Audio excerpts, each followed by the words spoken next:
All right. Welcome to another edition of RELC Lunchtime Chats.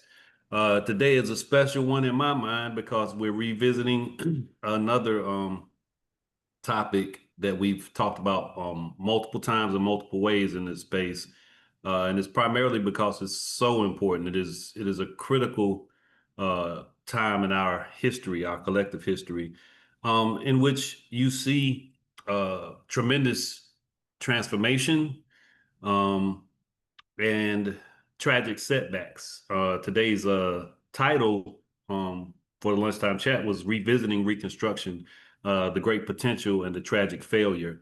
Mr. Green's joined us again. He touched on some of this in his RELC lunchtime chat a couple months back. But today we're going to be hearing from one of my colleagues, Mr. Robert Skelton. He is the husband of Karen Skelton, who has presented in this space before. Karen did a really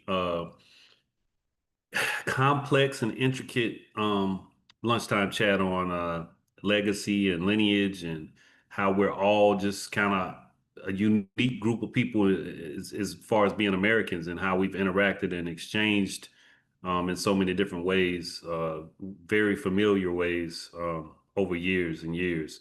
So today, Robert, who's a colleague from UNCG, he's also working on his dissertation to complete his PhD, will be presenting on a further understanding of the Reconstruction era. And his, as you can see, PowerPoint is titled Black Independent Politics During Reconstruction. I've been able to read some of Robert's work as we exchange things in our dissertation group. And I'm just, taken back how involved he is in really unpacking some of the unique ways in which people were looking forward to what was to come, were trying to hold on to what was lost on a political level. Again, the government can be messy, but there's a point of reference with the Reconstruction era that shows just how messy it can be and how restrictive things can become after so much progress happens. So without further ado, I'm going to introduce Robert and let him take over. As you can see, he is co-hosting and has his screen up. Look forward to a robust presentation and conversation. I know you guys have some good questions. So Rob, take it away. Hi, everyone. Thank you, Felton, for that introduction. Let me start with saying Felton asked me to share some of my research with you and really want to kind of focus on some things that I thought were most relevant to what we're doing. My big picture theme is focusing on the Reconstruction era in Florida and really talking about politics and trying to see why Reconstruction there was different and how. Now, when I talk about Reconstruction, I really try to focus on a couple of elements to define it. One is thinking about Reconstruction is in part an effort to put a society back together that's been torn apart by something like, well, say a civil war. I mean, that's really what we're focusing on here. But at kind of a next level of detail, it also talks about some of those social changes that take place in the wake of the society coming back together, because it doesn't exactly come back together in the way that it started. That is, they don't revert back to some old behaviors and customs always. So what changed? And that's one of the questions we get to. But I also want to talk about Reconstruction as being a phenomenon after 1876. This is when we tend to think of the era ending. But by looking at 1876 in some locales, we can see some of the political aspects, particularly the competition between state and federal governments. And these are continuing in some places, where others, it seems like it's fairly ended. And thus, it's kind of a limited continuation of Reconstruction. I'm geographically focusing on one state. I'm only looking at Florida, and to whatever extent I look outside of Florida for the purpose of today's talk, I'll let you know that. But for the most part, I'm talking about Florida, Floridians, and people that move there along the way. So one of the things, if you saw my bio, I'm an Air Force veteran. I spent 22 years in, and when I was making presentations for them back in the day, it's like, okay, what are your three main points? What do you want your audience to walk away with? And I kind of have three. I mean, they're somewhat loose in a couple places, but I'm going to start with one of the key ones. I think Black Floridians asserted their rights as American citizens through union leagues and other political activities. And I wanted to tell a brief story about this because it's going to help me frame some of the key players that are going to show up in the Black independent movement several years later. The big one, that Black Floridians created an independent political movement after 1876 that's going to be responsive to Black societal principles such as education and equality, focusing on a combination of legal, social, and political equality.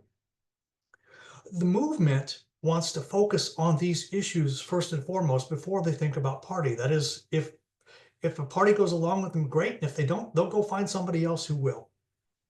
And the third thing loosely connected to the second one is that the Florida movement is conversant with a larger national movement. And you're going to see connections to locales, particularly New York, but also a bit of Virginia as well. So let me start with union leagues. They inherently were groups of people who organized in northern cities during the Civil War. They were social means to counter anti-war rhetoric in the North. They initially formed in cities and towns in the Northeast, and they were essentially a loose arm of the Republican Party and the Lincoln administration to provide moral support. They did things like raise military units, give speeches. They advocated for the Union in the press. And sometimes they carried out little clandestine activities like burning adversarial newspapers. So they've got an interesting and a bit sordid history, but the thing is, after the war, a lot of the need for them went away. So a lot of the local chapters disbanded, but some of them held on, especially some of the larger ones. And they wanted to spread their ideas to the South in the hopes of trying to win the post-war peace. And it's this spread that's going to help work to reshape our post-war Southern politics. All right. There we go. So while the leagues may have initially served Southern Unionists, the Union Leagues, also, along with similar independent Black groups, provided a social mechanism that allowed for free people to learn about politics and civil rights, to provide aid within the communities, and to facilitate collective self-defense. For example, the Leagues provided an avenue for free people to mitigate the slavery-like conditions created by the Black Codes, along with the return of conservative leaders to political power in 1865-66 after Andrew Johnson took over. The Leagues also formed to enable community relief, and they likely worked with groups like National Freedmen's Aid Society to obtain both sustenance and education. Moreover, they provided another venue for African Americans to seek advice about the worlds of free labor and political participation. Provided opportunities for adult education. And finally, these were inherently secret societies. And that, combined with the threat of retribution for organizing, sometimes led such groups to create militias for self-defense. People gathered arms and supplies, and many members of former U.S. colored troops led militias in military drills to create some proficiency and to offer counter to like white militias and Klan activity, that sort of thing. So for what I was able to do, I was able to unearth activities regarding Black Union Leagues in several towns and counties in Florida, including St. Augustine, Jefferson, and Leon County. But the one I want to focus on most is a chapter in Jackson County, which is, if you see the circle in sort of the northwest up on the Alabama border, that's the region that I'm talking about. The largest city in that county is Marianna. So with that, Florida's Union League membership may have started with white leaders, but either club procedures or pre-existing Black political organizations quickly allowed for the creation and spread of primarily Black-led or even Black-only chapters. One example emerged on July 4th, 1866. It was an Independence Day celebration held by the Black residents of Jackson County. Now I'm showing you a sketch here of a similar celebration. This one took place in Washington, D.C., but I'm kind of using it to help with the visual. So let's set the stage. It was a civil agent of the Jackson County Freedmen's Bureau who described this parade in a letter to Bureau Commissioner Oliver Howard. What the agent described was a highly organized effort planned by local Black leadership. It yielded a parade, an attendance of approximately 1,000 freed people from the county, speeches from prominent local Black residents, and a set of resolutions to commemorate the occasion. Emanuel Russ was the parade marshal. He not only led the procession, he offered a speech and signed the resolution commemorating the occasion. And what this letter from this agent suggests is the elements of one local union league that had a strong Black membership who dared to put on a 4th of July parade, not only in 1866, and did it again the next year in 1867, as overt political statements of belonging and the rights to equal citizenship. And this is kind of where I get to the punchline. Sometime shortly after the event, Emanuel Russ changed his name to align with that of his father, Thomas Fortune. We learn the story from Emanuel Fortune's son, T. Thomas Fortune, who described his father as a community leader, pointing at his role as a lay leader in the AME Church and his latter offices as state legislator and county commissioner. And I wanted the story of the Fortunes to segue into my next section, as his sons T. Thomas and Emanuel Jr. become part of the story of the independent movement that I'm going to describe in the next part. So from here, I'm bringing research that I've done in terms of conference papers that I've created, one of which I gave back in February, and the other that I'm going to present next month.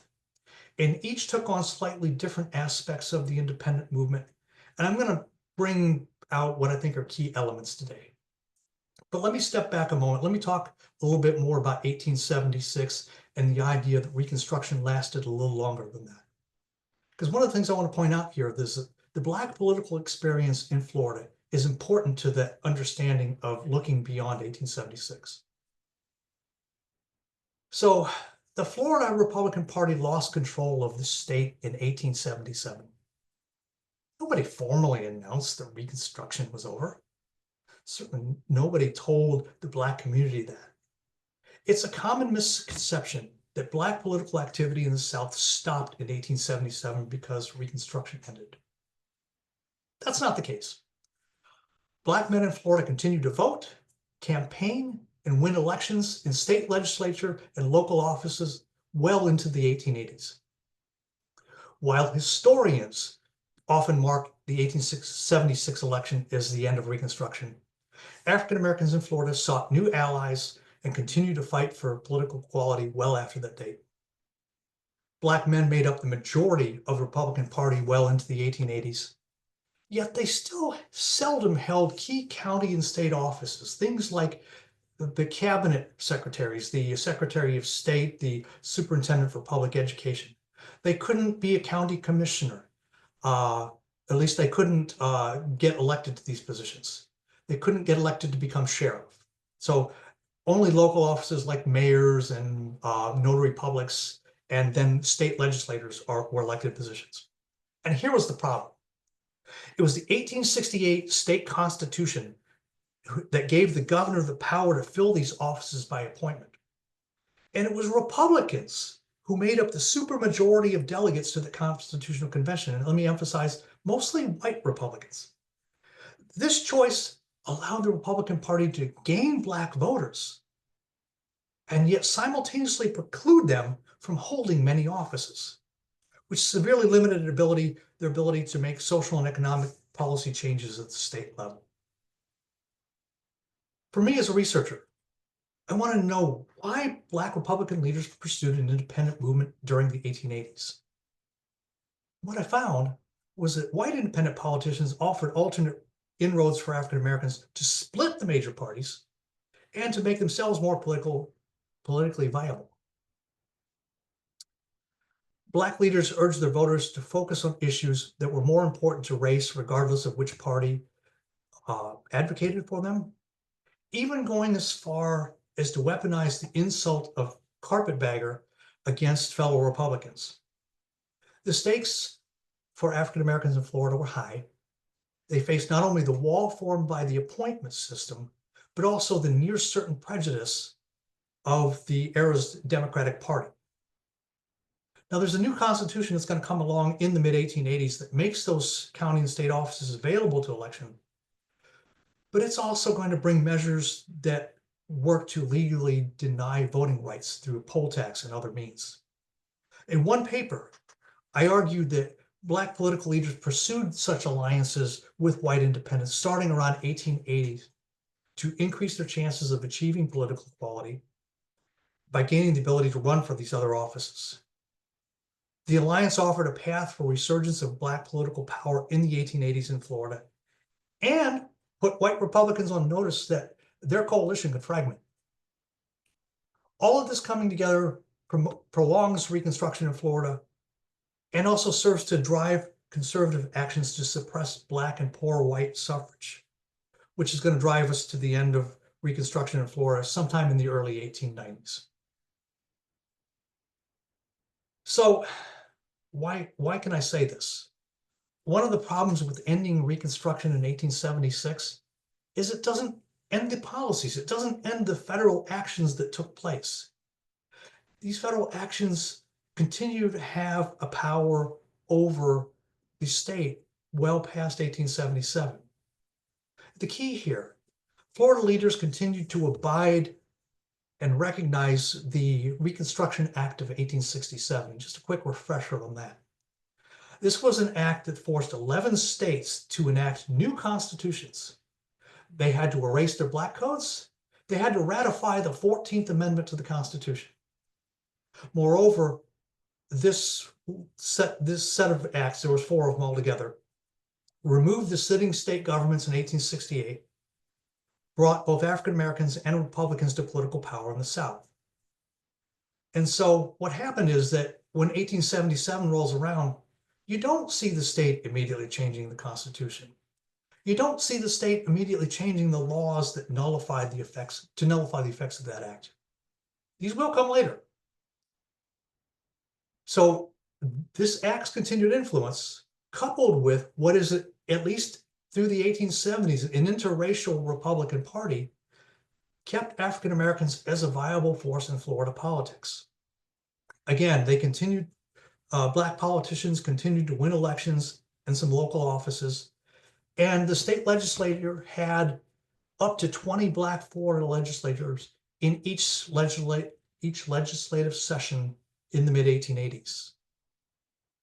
It was going to take a lot more than the loss of governor to end Reconstruction.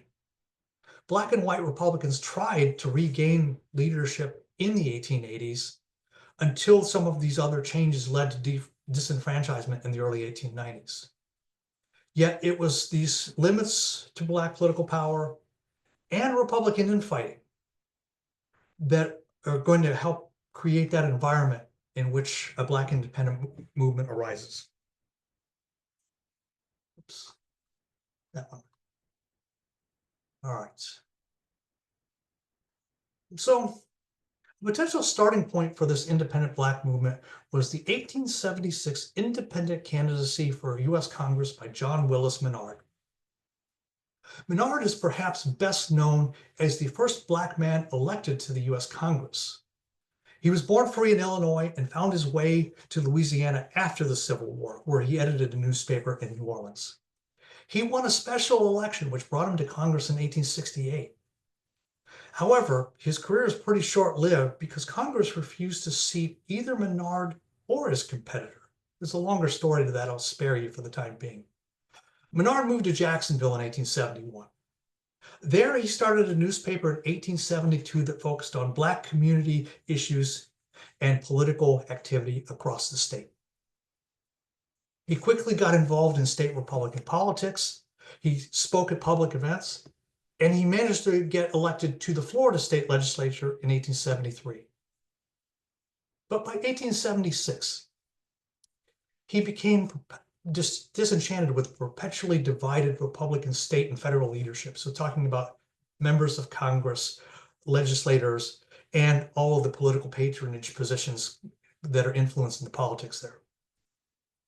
That year, 1876, he ran for Congress as an independent Republican after Josiah Walls, who had been Florida's first black congressman, lost his nomination to a white candidate. Bernard observed that, quote, "Conventions of our party have been a series of political farces, controlled and manipulated always by a ring of unscrupulous machine wire pullers who have been and are running our party on business principles," unquote. So he's very much pointing at the dissent within his own party here. Really only a few Floridians voted for Menard, but for me, his portrayal of Black community interests as his rationale for running an independent campaign hints at something bigger. So let me broaden the stage a little bit, because I don't think that Florida independent politics really rose in a vacuum. That is, there were already independent movements outside of Florida that offered alternatives to both parties. And two of these movements rose in the late 1870s. Virginia's independent movement was mostly alienated Democrats, and they allied with Black voters.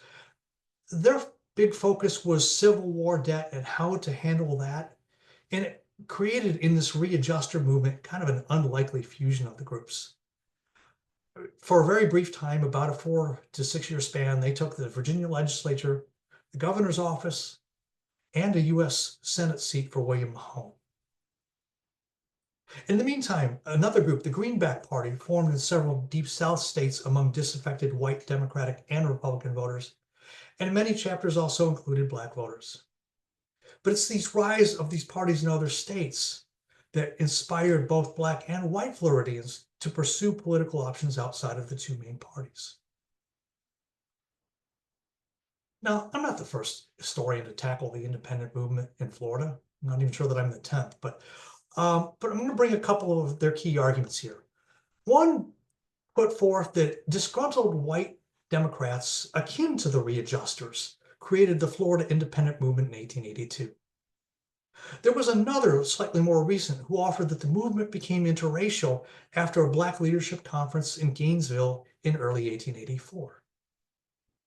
Something to keep in mind, these differences in interpretation are common among historians. And they arise for a number of reasons, things like topical focus, access to different data, and perspectives of the historians themselves. So I'm going to bring you back to the first historian for a moment. He talked about the leadership of David Walker Jr. He had been a former Tallahassee mayor who followed his namesake father, a former Florida governor, into politics. The younger Walker earned a reputation for encouraging Black voters to join the Democratic Party. In 1881, he lambasted both parties for corruption. He said that he wanted to start a movement that shall, quote, "utterly destroy the existing parties in the state and form of the pieces and fragments a new party," unquote. Walker said that the political parties were in the hands of the corporations and monopolies. Gee, sounds familiar, but further suggests that poor white men had common ground with their Black counterparts. Now, let me just throw in gripes over railroad fees, conservative Democrat corruption, kind of gave the Florida independent movement similar motives to these outside ones. But there's little tangible connections with these other independent movements. That is to say that those didn't take hold per se. Florida's was generally unique. So as far as historical interpretations go, I will maintain that both historians overlooked the broader discontent that was already in place in the 1880 election cycle, coming from both sides of the political aisle and nearly 2 years prior. 2 Republican counties ran independent Republican slates, while 4 other counties had independent Democrats seeking office. Let me start with the infighting among the Jacksonville Republicans. There, the events happening caused a former Republican governor to jump in and lead an effort to place a slate of independent Republican candidates in defiance of what the state executive committee wanted.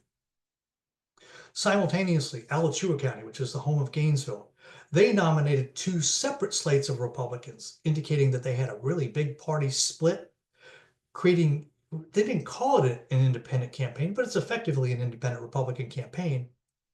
And those two Republican slates divided the vote and created conditions in which the Democrats won.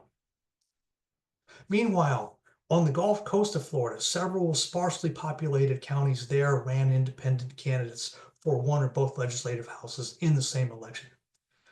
And it's this disjointed activity that I think is pointing at the frustration with both parties.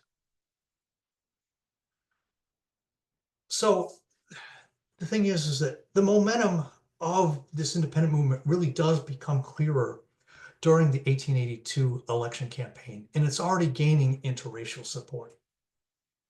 The Florida Republican Party had multiple fault lines since 1868, and Black State Senator John Wallace from Tallahassee increased that divide by pursuing an alliance with independent white Florida politicians.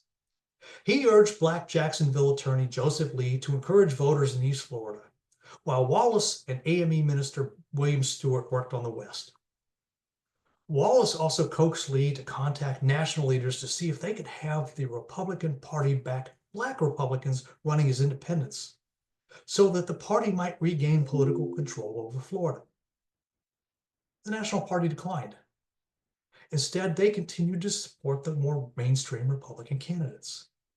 This resulted in two Republican conventions in September 1882, one for the existing party candidates and one for the independent movements. Now, Wallace had been a Republican state senator for several years, but he chose this year to run as an independent. Now, he lost his seat in the 1882 election, but 2 Black and 18 white independent legislators joined 30 Black and white Republicans in the Florida legislature in early 1883. The Democrats still held the majority in both houses, but both were competitive for certain types of legislation. So now let's jump forward to 1884. In this next election cycle, key Black Floridians gambled on the independent movement, and they made plans for their constituents to follow. In February of 1884, over 70 Black political leaders from nearly every Florida county met in Gainesville to persuade African Americans to support independence in that year's election. Among these leaders were both former congressmen, Menard and Josiah Walls, state legislators like Wallace, and several prominent clergy members. These men debated and developed a platform to encourage Black voters to shift parties and elect both an independent governor and legislators. The conference attendees ventured that a successful independent movement would enable them to meet their goals of equal access to public spaces, equality in the justice system, and equal opportunities to participate in political activities both at the ballot box and in political office. Now, the independent candidates had less success in 1884. The big win was the independent candidate David Walker Jr. won his election to the state Senate, placing a key movement leader in the office. The strange part was that Black voters didn't seem to follow their leaders. Rather, they continued to trust in the Republican Party despite its connections with some members who adhered to for limited Black political power. For me, this was a major conundrum. Like, why did this happen? Why? I would have thought that leadership direction would indicate what the voters would do. Instead, it invited a question. What happened to limit the overall success of the independent movement? On paper, a viable independent movement theoretically would have kept Black Floridians in the political game for the near term, as it seems like it still would have primarily eroded the strength of the Democratic Party. And undoubtedly, some Black voters voted for independent candidates, yet most stayed with the Republican Party. Now, one candidate for Congress ventured that about 25 to 30% of the independent votes came from Black voters. It's anecdotal, but I couldn't find a lot, and it's kind of like, okay, let's go with it. But let's take a look at some of the broader views. The independent movement seemed to have most of its success in majority white counties and in rural areas, as opposed to some of the larger population centers. Black majority counties like Duval, which is the location of Jacksonville, Alachua, again for Gainesville, and Leon, which is the state capital, Tallahassee. They stuck by the Republican Party and still elected Black representatives, with just a couple of exceptions. David Walker Jr. was from Leon County, and then one other senator won an independent seat in Gadsden counties, and both of these were majority Black Senate districts. For me, this suggests that really a lot of the independent votes are coming from white voters. Yet, despite this outcome, leaders like Menard and Wallace are continuing to pursue and advocate for an independent movement after 1884. Menard used his newspaper. He had been, besides his short stint in the legislature, he'd been a career newspaperman. And he used his newspaper as a means to engage in dialogue with independent leaders outside the state. Former Floridian and prominent New York newspaper editor T. Thomas Fortune, son of Emanuel Fortune Sr., was a focal point in the national independent movement and later founded the National Afro-American League, one of the first civil rights organizations. Fortune and his brother Emanuel Jr. were co-owners and leading editors of the New York Globe, later New York Freeman newspaper. In his newspaper, Fortune portrayed the Republican Party as corrupt, and he did not hesitate to blame so-called carpetbaggers for bringing that corruption to the South. Menard and Fortune both advocated for an independent Black political union, while having Black voters focus more on principles and less on party. Both men had similar editorial styles. Menard frequently carried Fortune's broader message in his Florida newspaper, while Fortune similarly carried some of Menard's articles as well. Menard continued to edit a Jacksonville newspaper until 1889, when he moved to Washington to take a civil service position. But in 1890, he started a literary journal titled The National Afro-American. Given it had the same name as the league started earlier that year by Fortune, it's showing strong and continuing ties between the two even after Menard leaves Florida. But with that, let me take a segue away from that and talk about the state constitution that came along shortly before that. So the Black independent movement also was looking forward to the 1885 Florida Constitutional Convention because it offered promise to both independents and the African American community. The new Constitution was a goal of not only the independent movement, but also conservative Democrats. And part of the quest was to reduce the power of not only the governor, but the county party chiefs. Because effectively, all those appointments get controlled by those county party chiefs. The governor can't really regulate them. He might have a little say in places. The convention met in 1885. They won ratification by the people in the fall 1886 election. It made many offices like cabinet secretaries, county commissioners, and sheriffs. These are now elected positions. It theoretically opened the door for any man to run for any political office. Yet these political offices open to election were later offset by voting restrictions that ended Black political viability in Florida for over 70 years.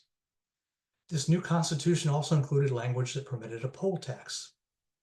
It required the legislature to pass such a tax, which didn't occur until 1888, and only really starts to take effect in 1889.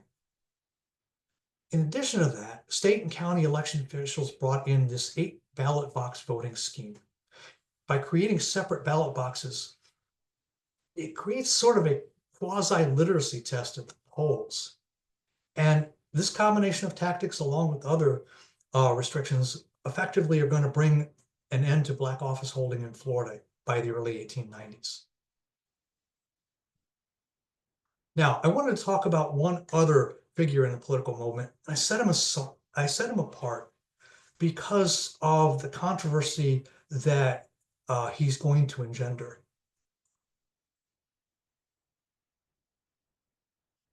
In the spring of 1886, John Wallace announced an important decision in a Tallahassee Democratic newspaper. Now, I've already introduced him a bit, but I want to dig into him just a little bit more. As I mentioned before, he was a Republican state legislator during the 1870s and early 1880s. Like Menard, he too was thoroughly disenchanted with his party and tired of compromising with these Florida politicians of Northern origins. He told the editor He was working on a book about Reconstruction. And he expressed in this article how, quote, he cannot understand how the Southern whites ever submitted to the indignities and the outrages perpetuated upon them in Reconstruction days, unquote. Now, let me step back a bit and talk about Wallace a bit. He'd come a long way from being enslaved in North Carolina. He fought in Florida during the Civil War as a member of the U.S. colored troops. He gained a formal education while serving. He apprenticed for and became an attorney in the 1870s. As a legislator, he saw white Republicans sharing power with influential conservative Democrats and watched in dismay in the mid-1870s as those Democrats took over the state government. We talked about him engaging with this budding independent movement in the early 1880s to find new political allies. But by early 1889, Wallace wrote and had published a blistering account of Reconstruction titled Carpetbag Rule in Florida. Now, you kind of wonder, was he looking for payback? And it kind of looks like it. It might have fueled his writing. But I argue that his primary motivation for writing such a large book was to grow this independent African-American political movement, to assert independence from Republicans, to serve the needs of the Black community, and to achieve more political and economic equality. In this book, Wallace argued that formerly enslaved Floridian men were capable as participating in state politics as their white peers. That is, they would have been if not for the corrupting influence of the so-called carpetbaggers who took over state political leadership from 1868 to 1876. At nearly 450 pages, his book covered events from the end of the Civil War until the contested election of 1876. The book weaved together stories gathered from unknown persons with a blend of party and government speech transcripts, newspaper articles and editorials, legislative debates, and other information, but largely derived from newspapers. There were only a few occasions where he used any firsthand insight from his own legislative or political experience. Let me emphasize, this book sounds like a memoir, but it's not. Little of it was any of Wallace's own political experience. It was a broad account of Reconstruction in which he severely criticized Republican leaders while oddly embracing Democrats. He surprised his readers in his introduction when he stated that the Democratic takeover of both the legislature and the governor's mansion in 1876 proved a blessing in disguise to the Black population as the state and its citizens could live free of evil Northern governance. So in this book, he focused on 4 distinct groups, and he treated them kind of on a spectrum ranging from disrespect to awe. He rebuked several former members of the Freedmen's Bureau, those coming from northern states. He really put his focus on those who had won key Florida political offices after they left the Bureau, and he accused them of corruption both during and after their Bureau service. Now understand, Wallace levied these accusations 20 years after these incidents supposedly occurred, and they're all based on secondhand evidence.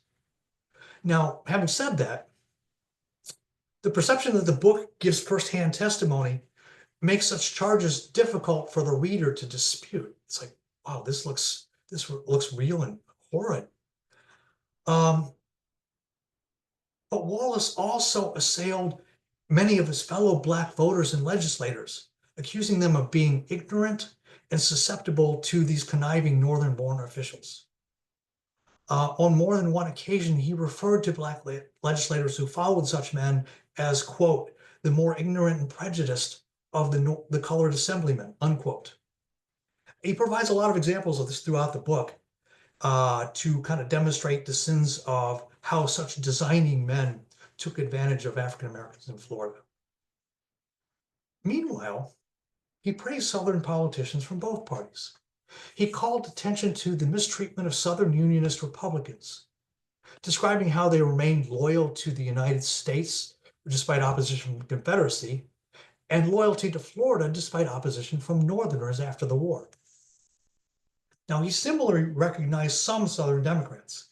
He was focusing on a few that he'd served with in the Florida legislature. And he argued that these Southern-born leaders would not have misled the Black community in the way that their Northern counterparts have done. The really wild part, he saved his most favorable comments in the book for Governor William Bloxam, a conservative Democrat. Now, Wallace worked for Bloxam just after the war, teaching Black students at the Bloxam plantation near Tallahassee. Throughout his book, Wallace praised Bloxam nearly 20 times, describing him in such glowing terms as shrewd, self-sacrificing, and valiant. During the Bloxam's failed 1872 election campaign for governor, Wallace blamed Bloxam supporters, but not Bloxam himself, for driving away African-American voters. This enormously high level of flattery that Wallace had placed in this political opponent was puzzling, and frankly suggested at least an alliance, if not a full-blown friendship between these men that transcended politics. But during Wallace's political career, he was outspoken in his public service and advocated relentlessly for the improvement of conditions in the Black community. Despite a limited formal education, he opened a school for formerly enslaved people just after the war. In an 1868 speech, he spoke defiantly against Ku Klux Klan activity. He promoted educational opportunities for African Americans in speeches and as a legislator. As an attorney, he defended a Black client before the Florida Supreme Court in 1878, trying unsuccessfully to reverse an unequal punishment imposed under Florida's convict leasing system that allowed a prisoner to be leased longer than his prison sentence. His speeches and actions as a legislator and as an attorney illustrate his consistent advocacy for Black Floridians. Now, I said earlier, it's tempting to think that he wrote the book as political payback. But I think his writing focus and his 1880s political activities come together and point to his use of carpetbag rule as a way to realize his vision of an independent Black voting caucus. He wrote his book at a time when a national independent movement appeared to be spreading throughout the nation. Wallace not only wanted to contribute to that movement, he wanted to be a leader in it. He was ambitious, okay, not to take away from that. He echoed philosophies espoused by T. Thomas Fortune, Menard, and others, as each thought these would stimulate such an independent movement. Wallace thought by exaggerating the misdeeds of so-called carpetbaggers, he could create inroads with selected white Democrats and Republicans who also found fault with him. He also wrote favorably about Southern politicians to clear these groups of any blame for the events of Reconstruction and to curry political favor in the long term. He also likely reacted to the National Republican Party by moving away from Black Americans in 1884, which further reduced his faith in Republicans and motivated him to work even harder with local Southern men. Unfortunately for Wallace, the Florida independent movement was receding as a viable force about the same time that his book was published. Moreover, he badly miscalculated how Southern Democrats regarded his book. What Wallace either couldn't foresee or underestimated was how Southern Democrats would use his book against Republicans and African Americans. Regrettably, its tone and message coming from a Black Republican reinforced misleading tropes about Northern politicians and Black voters, a use that would persist for nearly a century after he wrote it. Okay, I'm going to wrap up here because I recognize I'm running out of time. So I kind of concluded with this. Black voters and politicians, whether they voted for Republicans or independents, kept Reconstruction alive and well in Florida beyond 1876, as they continued to advocate for political and social rights, to vote for politicians who would support them, and to change political coalitions when Republican infighting threatened their voices. They sought to emulate national independent movements, which manifested in several fashions to counter the limits of the two-party control over state and national politics. Black newspaperman J. Willis Menard's 1876 campaign for Congress, lit the way for other Black Floridians to contemplate such a move.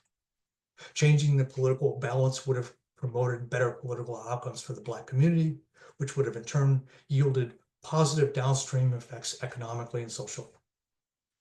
Several independent election campaigns in 1880 made for a more coordinated movement in the next election. Okay, white independents led the movement, but Black men start participating in 1882, and many Black leaders try to go all in during the 1884 state and national elections. The conundrum was that Black voters continued to vote Republican despite the 1884 Gainesville Conference. Nevertheless, some leaders continued to dialogue with national independent leaders like T. Thomas Fortune.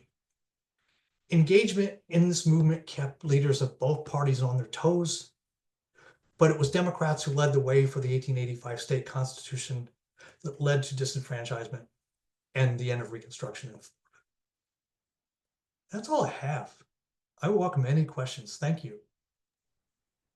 Appreciate you, Rob. I just want to throw out there this one, and you kind of reference these things, but I call them landmines. So Yeah.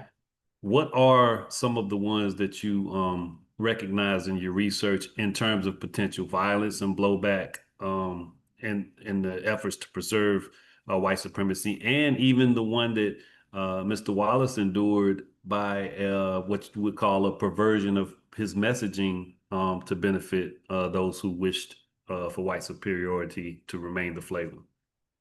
So one of the funny things that I'm running into that I haven't delved as deep into my research yet is why didn't the violence that took hold in places like South Carolina and Mississippi and other places, why didn't it exhibit itself as strongly in Florida?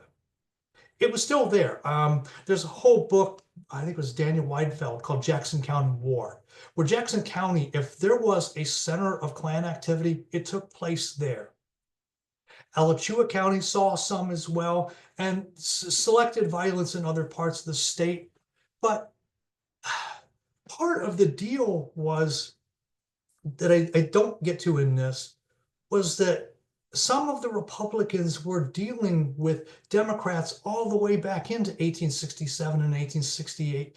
And there was this odd undercurrent of collaboration taking place between white Republicans and Democrats to play a power game. And yet the white Republicans are willing to play both sides. They want Black votes because their sense is that Black voters at the time aren't going to go for the Democratic Party because it identified so closely with slaveholding. But nevertheless, that was, at least conceptually, I think one of those things that limited violence in the state. And yet, despite its limits, the threat never quite goes away. The threat is always present and erupts occasionally along the way, but not in a, you're not seeing large events in the way that you see in some other places. I mean, I think about South Carolina in 1876 as one of the quintessential ones. But as far as other landmines,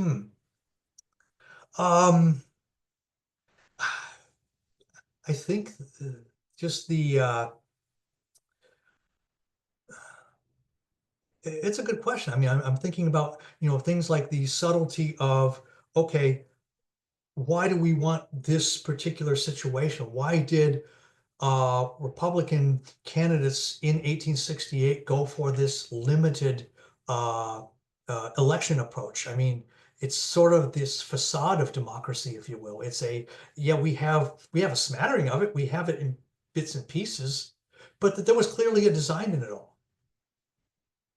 Yeah, one of the things that I take away when you expand further out into the political ramifications that limited a centering of the desires of Black Americans throughout is when you get to the 60s and the civil rights movement, there's this yearning for an understanding that our positionality is different and therefore requires a leaning in towards independence, something that I think you can expand upon as you go forward, because, in the South with Mississippi and the SNCC and Fannie Lou Hamer, even King. There's no desiring to be party affiliated, as now it seems Black Americans have become. There's an understanding that we are independent in our desires for specificity,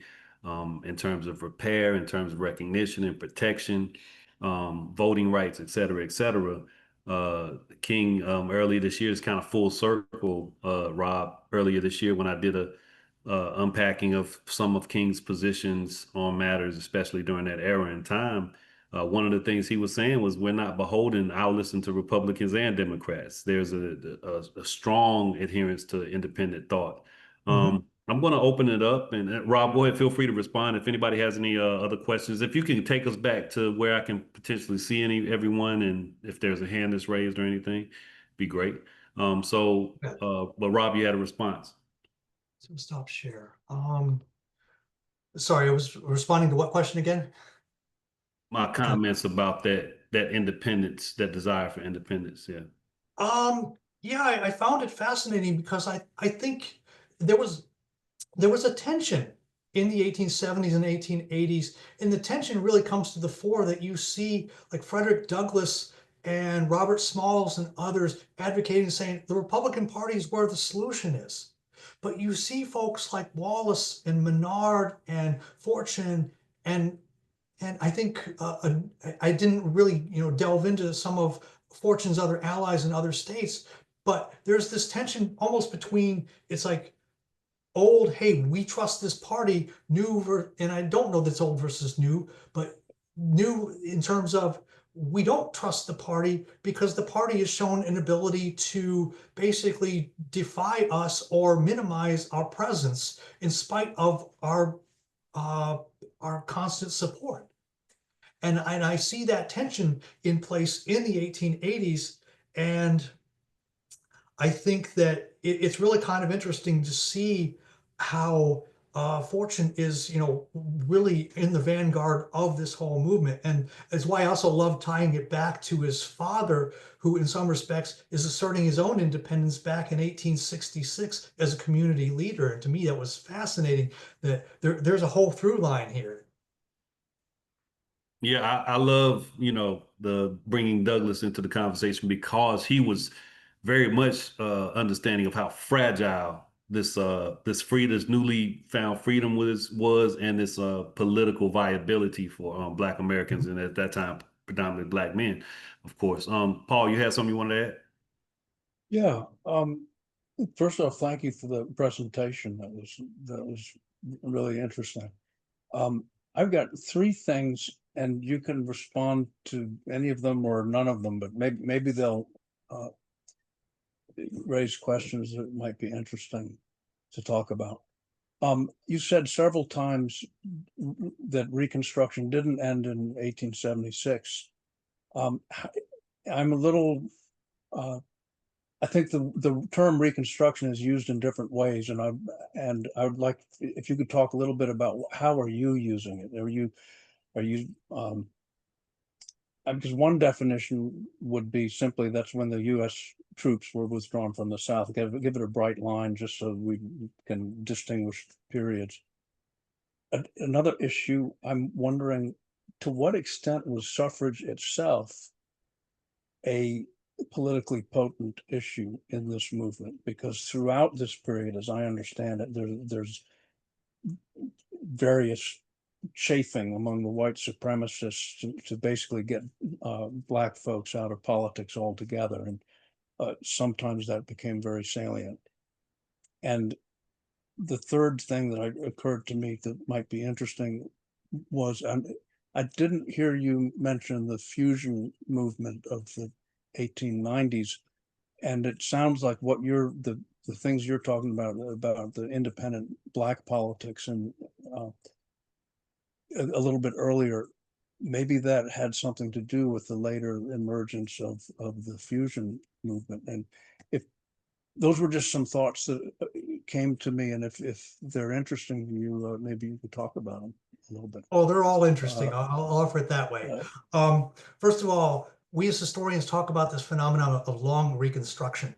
And it's a way of kind of extending what we consider the classic boundaries, because in a way the boundaries were set by another historian back in the early 1900s.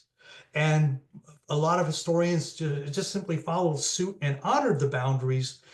And even loosely, I mean, even going back to W.E.B. Du Bois, who said, yeah, okay, it's more like 1880 instead of 1877. And he had his own definition for why for that. But we started to see some more pronounced loosening of the boundaries in the late 1990s in books coming out about that point in time. I could probably point to several authors. I mean, Eric Foner, probably the consummate Reconstruction historian, he held to 1877 because he had a different mission. But for the rest of us, we were looking at different elements. And mine was simply saying, okay, why, part of it was just starting to ask that question. And I thought, well, what happened differently here? Because I mean, I look at South Carolina. To me, South Carolina went over a cliff after 1876. Florida didn't go over that cliff. It went kind of on a long, slow downhill grade. And I wanted to know why. Why was that different? So in part of my argument, I articulate this long Reconstruction thing, and I based it on policy. That there wasn't something in the way that the Florida leadership articulated change in policy, whether it was law, whether it was social practice. I mean, you could talk about violence being a social practice in a warped way, or changes to the Constitution. I mean, we talk about the Mississippi plans as they're implemented among the other states, and Florida kind of gets to it early-ish. Because I mean, we talked about Mississippi plan in 1890, but Florida's Constitution's in 1885. But the ratification is not till 1886, and their poll taxes aren't showing up till 1889. So you're seeing some degradation, but you're also seeing other things. Like one thing I didn't talk about at all, voter roll, what's the term I want to say? Let's just say legal practices to limit voter rolls, to remove people and say, oh, you didn't register this year, or you didn't, I heard you moved out of the county, so I'm going to publish a public notice in a newspaper saying you're off the voter rolls. If you need to fix that, you need to go into town and go re-register before the election, because otherwise we're shutting you out. You're not on the rolls anymore. Purging, thank you. So your second point, the suffrage being a potent issue, and I think it kind of comes into my second point, which is some of the other things I wanted to look at along the way were, what were some of these other practices?